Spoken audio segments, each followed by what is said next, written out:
بسم اللہ الرحمن الرحیم۔ حدیث نمبر 29 ہے، بیوی پر شوہر کے حقوق کے تقاضے۔ ان طلق قال قال رسول اللہ صلی اللہ علیہ وسلم اذا اراد احدکم من امرأته حاجتا فلیأتها ولو كانت علی تنور۔ حضرت طلق رضی اللہ تعالیٰ عنہ بیان کرتے ہیں کہ رسول اللہ صلی اللہ علیہ وسلم نے فرمایا، جب تم میں سے کوئی آدمی اپنی فطری ضرورت پوری کرنے کے لیے اپنی بیوی کو بلائے تو اپنے شوہر کے پاس پہنچے، اگرچہ وہ تنور پر ہی کیوں نہ ہو۔ بیوی شوہر کے حقوق کا کیسے خیال رکھے گی؟ سیدنا ابو ہریرہ بیان کرتے ہیں کہ رسول اللہ صلی اللہ علیہ وسلم نے فرمایا، جب کوئی مرد اپنی بیوی کو بستر پر بلائے اور وہ آنے سے انکار کر دے، پھر وہ مرد ساری رات ناراض رہے تو صبح تک فرشتے اس عورت پر لعنت کرتے رہتے ہیں۔ یہ بخاری اور مسلم کی روایت۔ اس حدیث سے یہ پتہ چلتا ہے کہ عورت بلا جواز مرد کی چاہت پر انکار نہیں کر سکتی، تو اگر مرد کی چاہت ہے تو عورت کو اس کا لحاظ رکھنا چاہیے۔ جیسے مرد پر بیوی کے حقوق ہے، اسی طرح سے بیوی پر شوہر کے حقوق میں سے ایک حق ہے۔ اسی طرح سے حدیث نمبر عن زید بن ارقم ان رسول اللہ صلی اللہ علیہ وسلم قال اذا دعا الرجل امرأته فلتجب وان كانت على ظهر قطب۔ حضرت زید بن ارقم رضی اللہ تعالی عنہ سے مروی ہے، رسول اللہ نے فرمایا، جب آدمی اپنی بیوی کو بلائے تو فوراً سرے تسلیم خم کرے، اگرچہ وہ پالان پر ہی ہو۔ زید بن ارقم کی روایت سے بھی ہمیں اسی بات کا پتہ چلتا ہے کہ بیوی اپنے شوہر کو ہر ممکن طریقے پر راضی کرنے کی کوشش کرے۔ حدیث نمبر 31 ہے، عن ابن عباس رضی اللہ تعالی عنہما ان رجلا من الانصار كان له فحلان فاعتلما فادخلهما حائطا فسد عليها الباب ثم جاء الى النبي فاراد ان يدعو له والنبي صلى الله عليه وسلم قائد ومعه نفر من الانصار فقال يا نبي الله اني جئت في حاجة وان فحلين لي اغتلما فادخلتهما حائطا وسددت الباب عليهما فأحب أن تدعو لي أن يسخرهم الله لي فقال لأصحابه قوموا معنا۔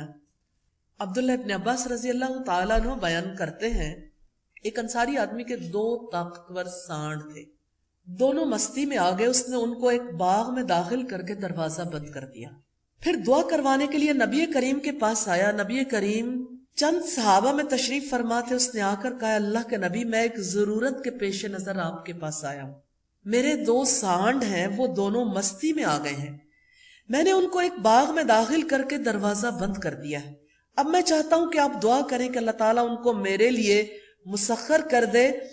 آپ نے اپنے صحابہ سے کہا کہ اٹھو چلتے ہیں۔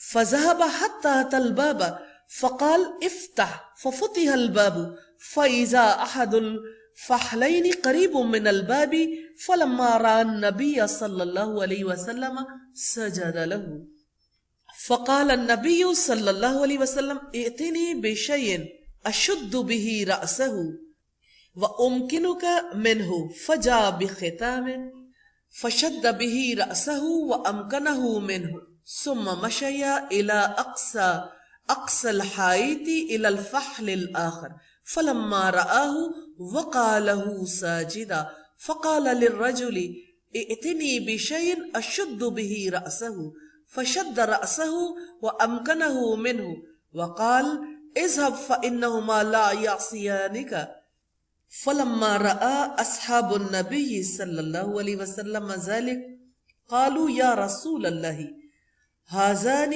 فحلان لا يعقلان سجدا لك افلا نسجد لك؟ قال لا آمر احدا ان يسجد لأحد ولو امرت احدا ان يسجد لأحد لامرت المرأة ان تسجد لزوجها۔ آپ چلے یہاں تک کہ باغ کے دروازے تک پہنچ گئے. آپ نے فرمایا دروازہ کھولو. دروازہ کھول دیا گیا. ایک سانڈ دروازے کے قریب ہی کھڑا تھا. جب اس نے نبی کریم کو دیکھا تو آپ کو سجدہ کیا. نبی کریم نے فرمایا کوئی رسی وغیرہ لاؤ تاکہ میں اس کا سر باندھ کر اس کو تیرے لیے مسخر کر دوں. وہ لگام لے کر آیا. آپ نے اس کا سر باندھا اور اسے اس کے لیے مسخر کر دیا. پھر دوسرے سانڈ کو پکڑنے کے لیے باغ کے دوسرے کنارے کی طرف گئے. جب اس نے آپ کو دیکھا تو اس نے بھی سجدہ کیا. آپ نے اس آدمی سے فرمایا کوئی رسی وغیرہ لاؤ تاکہ میں اس کا سر باندھ دوں. آپ نے اس کا سر باندھا اور اس کی تسخیر میں دے دیا اور فرمایا جاؤ اب یہ تیری بغاوت نہیں کریں گے. جب صحابہ نے سجدہ کرنے کا منظر دیکھا تو کہا اللہ کے رسول یہ دو سانڈ جو غیر عاقل ہیں آپ کو سجدہ کرتے ہیں کہ ہم آپ کو سجدہ نہ کیا کریں. آپ نے فرمایا میں کسی کو کسی کے لیے سجدہ کرنے کا حکم نہیں دیتا. اگر میں کسی کو کسی کے لیے سجدہ کرنے کا حکم دیتا تو عورت کو حکم دیتا کہ وہ اپنے شوہر کو سجدہ کرے.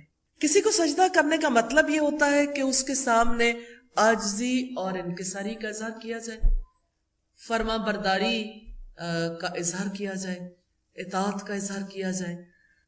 جب کوئی کسی کے سامنے سر جھکاتا ہے تو اپنے مطیع ہونے کا اعلان کرتا ہے کہ میں آپ کے لیے فرما بردار ہوں, جو آپ مجھ سے چاہو مجھ سے کروا سکتے ہو. آپ ہلکا سا بھی کسی کے سامنے سر جھکاتے ہیں تو اس کا مطلب یہی ہوتا ہے کہ ہم آپ کے لیے فرما بردار ہیں. تو بیوی کا شوہر کے لیے سجدہ آپ کا حکم نہیں تھا. اگر کسی کو حکم دیا جاتا تو وہ بیوی ہوتی جو شوہر کو سجدہ کرتی, لیکن آپ نے اس کے توسط سے جس چیز کی طرف توجہ دلائی ہے وہ اطاعت, کہ بیوی کو شوہر کا اطاعت گزار ہونا چاہیے, اسے شوہر کی اطاعت کرنی چاہیے, سرکشی نہیں ہونی چاہیے. کیونکہ اس رشتے میں سرکشی آتی ہے تو رشتہ نبھانا مشکل ہو جاتا ہے. تلخی طلاق تک پہنچا دیتی ہے, رشتہ ٹوٹ جاتا ہے, رشتہ برقرار نہیں رہتا. بیوی شوہر کے بارے میں, یہ شوہر بیوی کے بارے میں دل میں بغض رکھ لے تو رشتہ نبھتا نہیں. یہ رشتہ ایسا ہے جس میں درگزر, جس میں ایک دوسرے کے لیے سافٹ کارنر رکھنا ہی فائدہ دیتا ہے.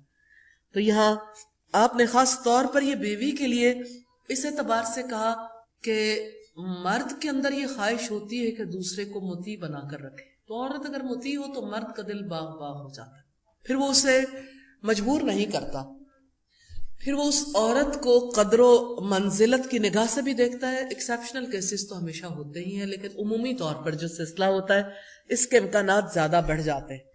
تو آپ صلی اللہ علیہ وسلم نے شوہر کے حق یعنی اطاعت کے حوالے سے یہاں یہ مثال دی ہے. ایک عورت آپ صلی اللہ علیہ وسلم کی خدمت میں حاضر ہوئی, عرض کی اللہ کے رسول میں عورتوں کی طرف سے قاصد بن کر آپ کے پاس آئی ہوں. میں یہ جاننا چاہتی ہوں کہ اللہ تعالیٰ نے مردوں پر تو جہاد فرض کیا ہے, اگر وہ کامیاب لوٹتے ہیں تو اجر و ثواب پاتے ہیں. میں یہ جاننا چاہتی ہوں کہ جب وہ شہید ہو جاتے ہیں تو اللہ کے یہاں انہیں روزیاں ملتی ہیں, مردوں کا مرتبہ ہے, ہم عورتوں کا حال یہ ہے ہم بس ان کے نگہداشت کرتی ہیں, کیا ہمیں اس پر اجر ملے گا؟ آپ نے فرمایا تم اپنے سے ملاقات کرنے والی عورتوں سے جا کر کہہ دینا بیوی کا اپنے شوہر کی خدمت اور اطاعت کرنا اور اس کے حقوق کی رعایت اور اعتراف کرنا اجر میں مردوں کے مساوی ہوگا, لیکن تم میں ایسی عورتیں بہت کم ہوں گی. امام ابن جوزی کہتے ہیں اس آیت کی تفسیر میں وَلِلرِّجَالِ عَلَيْهِنَّ دَرَجَةٌ کہ عورتوں کو مردوں پر کچھ فضیلت ہے, کہ سیدنا سعید بن مسیب رحمہ اللہ جو مشہور تابعی ہیں ان کی صاحبزادی کہتی ہیں کہ ہم اپنے شوہروں سے اس طرح بات نہیں کیا کرتے تھے جیسے تم اپنے امیروں سے بات چیت کر لیا کرتے ہو. تو رشتہ داریاں جو آج داؤ پہ لگ گئی ہیں, خاندان جن کا شیرازہ بکھر جانے کو ہے, انا پرستی اس کا بہت بڑا سبب ہے. وہ کسی نے کہا کہ میں بھی انا پرست ہوں, تو بھی انا پرست, پھر اس کے بعد راستے یک جا نہ رہے, یعنی اس کے بعد پھر ایک جگہ رہنا ممکن نہ رہا. حقیقت یہ ہے کہ مومن تو خدا پرست ہوتا ہے, انا پرست نہیں. اس لیے اس رشتے میں انا کو پیش نظر نہیں رکھنا چاہیے۔ بخاری اور مسلم کی روایت ہے کہ بیوی بھی اپنے شوہر کے گھر میں بچوں کے نگران ہے، اس کے بارے میں اس کو جواب دہی کرنی ہوگی۔ غلام اپنے آقا کے مال کے بارے میں نگران، اور اس کے بارے میں اسے جواب دہی کرنی ہوگی۔ اگلی حدیث سیدنا زید بن ارقم سے مروی ہے، حدیث نمبر 32 ہے۔ عن زید بن ارقم ان معاذا قال یا رسول اللہ ارائیت اہل الکتاب یسجدون لأساقفتهم وبطارقتهم افلا نسجد لك؟ قال لو كنت آمرا احدا ان يسجد لأحد لأمرت المرأة ان تسجد لزوجها ولا تودي المرأة حق زوجها حتى لو سألها نفسها على قطب لآتته۔ زید بن ارقم سے روایت، حضرت معاذ نے کہا اللہ کے رسول صلی اللہ علیہ وسلم آپ نے دیکھا ہوگا کہ اہل کتاب اپنے پادریوں اور عالموں کو سجدہ کرتے ہیں، کیا ہم بھی آپ کو سجدہ کر سکتے ہیں؟ آپ نے فرمایا اگر میں کسی کو کسی کے لیے سجدہ کرنے کا حکم دیتا تو عورت کو حکم دیتا کہ وہ اپنے شوہر کو سجدہ کر لیا کرے، اور بیوی تو اس وقت تک اپنے شوہر کے حق سے عہدہ برا نہیں ہو سکتی جب تک ایسا نہ ہو کہ وہ اس سے اس کے نفس کا سوال کرے اور وہ اس کی بات مان لے، اگرچہ وہ پالان پر ہی ہو۔ شوہر کے حقوق کے حوالے سے نبی صلی اللہ علیہ وسلم کی تعلیم ہے، آپ کی دی ہوئی تربیت ہے، لیکن کتنا خوبصورت انداز ہے۔ اہل کتاب اپنے پادریوں اور عالموں کو سجدہ کرتے ہیں، کیا ہم بھی وہ طریقہ اختیار نہ کر لیں؟ تو آپ نے فرمایا نہیں، اگر سجدہ ہوتا تو عورت کے لیے ہوتا، وہ سجدہ تو عورت کے لیے بھی نہیں۔ لیکن اس موقع پر آپ نے موقع غنیمت جانتے ہوئے یہ نصیحت کی کہ بیوی اس وقت تک اپنے شوہر کے حق سے عہدہ برا نہیں ہو سکتی جب تک کہ اس سے اس کے نفس کا سوال کرے اور وہ اس کی بات مان لے، اگرچہ وہ پالان پر ہی کیوں نہ ہو۔ مراد یہ ہے کہ شوہر کے مطالبے کو پورا کرنا بیوی کے فرائض میں سے اور شوہر کے حقوق میں سے ہے، اور وہ اپنے اس فرض سے عہدہ برا تبھی ہو سکتی ہے جب وہ اس کے مطالبے کو پورا کر دے۔ حدیث نمبر 33 ہے۔ عن علی بن ابی طالب نہا رضی اللہ تعالی عنہ ان تکلم النساء یعنی فی بیوتہن الا باذن ازواجہن۔ حضرت علی بن ابو طالب سے روایت ہے کہ رسول اللہ صلی اللہ علیہ وسلم نے شوہروں کی اجازت کے بغیر بیویوں سے ان کے گھروں میں گفتگو کرنے سے منع فرمایا۔